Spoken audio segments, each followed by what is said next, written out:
Ben, let's bring in our expert panel. Joining us now, Kiron Skinner, Rabbi Chaim Mentz, and Dr. Sheila Nazarian. Great to have you all here. Rabbi Mentz, let me come to you first, if I may. This is a good day for Israel. This is what Prime Minister Netanyahu wanted. This is what President Trump has given him in no uncertain terms. Your reaction to what we have seen over the last few hours? It's not only a great day for Israel, it's a great day for the entire planet. You must understand, these are religious people. Religion and political leaders work on two different works. One wants to politically save their country. One wants to go to heaven. I don't care how I get to heaven. I am going to do my ideology. Every Jew I kill, or anybody who I believe is Satan that I kill, gets me a better place in heaven. These people are after you and me. The entire world is now posturing, like Cuba went and said, Venezuela went and said, the Democrats, the opposition party, I get it. Everybody's going to say something negative. The world is going to be calm. There's not going to be a big struggle, but everybody needs to be a speaking head to go and say, what could be? I'm telling you, it's not going to happen. The world is happy. The world is calm. What we must worry about is the missiles that are still coming into Israel. And the war is not over. And Sheila, on that, not entirely calm in central and northern Israel, as we understand it. Mike was just mentioning to us from Tel Aviv there that they're getting some initial reports of impacts. We've heard of a possible impact in Haifa in the north. It's still a terrifying time for everybody in Israel. Absolutely, and we know the Iranian regime doesn't care who they hit. They are targeting hospitals, they are targeting civilians, whereas we look at the targets in Iran are very calculated and strategic, going after nuclear sites, missiles, and IRGC people, sometimes even just hitting a bedroom and sparing the entire building. So I think that right now, Iran is in the stage of trying to save face. We call it Aberu in Farsi. They are doing Hail Mary, as I predicted. They're going to say, you know what, whatever we have, whatever missiles we have, we're going to shoot them towards Israel. This is their last hurrah and a Hail Mary. We're going to see a missile barrage. But after that, like Rabbi said, that's all they got. And I would be very surprised if the regime survives this. Kyra, it's hard to look at this as anything other than a truly historic day, a day that is going to reshape the Middle East. And whether you support what President Trump has done, whether you criticize what President Trump and Israel has done, it's a hugely significant day in the history of the world. It absolutely is. And it really, I think, underscores what you and I have been talking about for a number of years, starting when you spent all that time in Kyiv, when the war started there.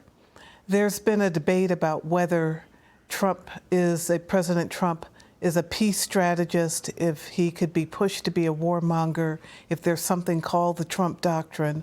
I think the Iranians were trying to figure that out. And the Western media dismissed Trump as having a kind of strategic understanding of how we could remake the Middle East.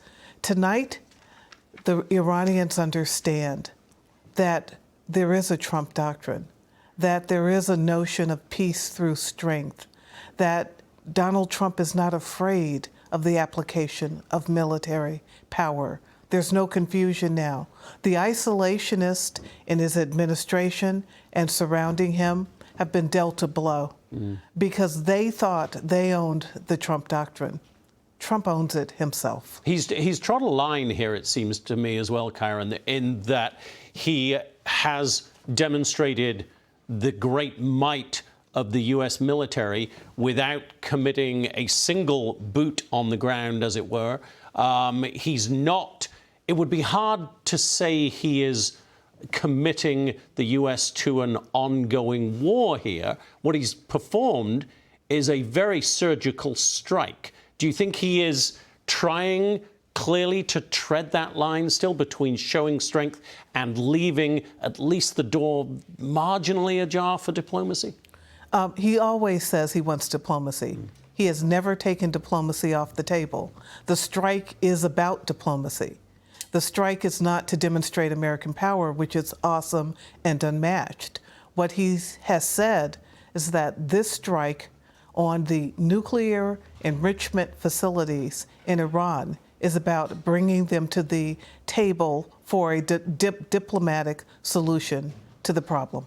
And just quickly, Rabbi Mentz, I'm sure President Trump, you've been a big supporter of his in a lot of ways. You haven't shied away from criticism when you felt it's necessary, but I imagine you are fully supportive of what he's done. Just quickly. 100%. And the reason is because this is a black and white issue. There is a country that wants to destroy the world in any way they can until you submit to them. What he did was, he said to them straight up, I cannot sit by. Israel is doing everything. Israel's doing everything, everything, except for destroying your nuclear thing. She's 100% right. This is going to bring them either to the table or to annihilation of their government. And Sheila, really briefly, proud of the president? Very proud of the president, but I just want to say, as an Iranian on this panel, there is no diplomacy with the IRGC. They use negotiation and diplomacy as a delay tactic to do whatever the heck they want in secret. So when I hear diplomacy with Iran, I just feel like that's a joke. So you think ultimately we have to have regime change? I think that there is no other choice with this regime. Like the rabbi said, this is theological for them. This is getting to heaven. This is not, they're not playing with the same core values that Americans have. All right. They have the opposite core value. We value peace and life. They value jihad and martyrdom. We don't think alike. Yep. Sheila, Rabbi Kiron, back to you throughout what will be a long night and a long few days and weeks, perhaps. Click here to subscribe to the Fox News YouTube page to catch our hottest interviews and most compelling analysis. You won't get it anywhere else.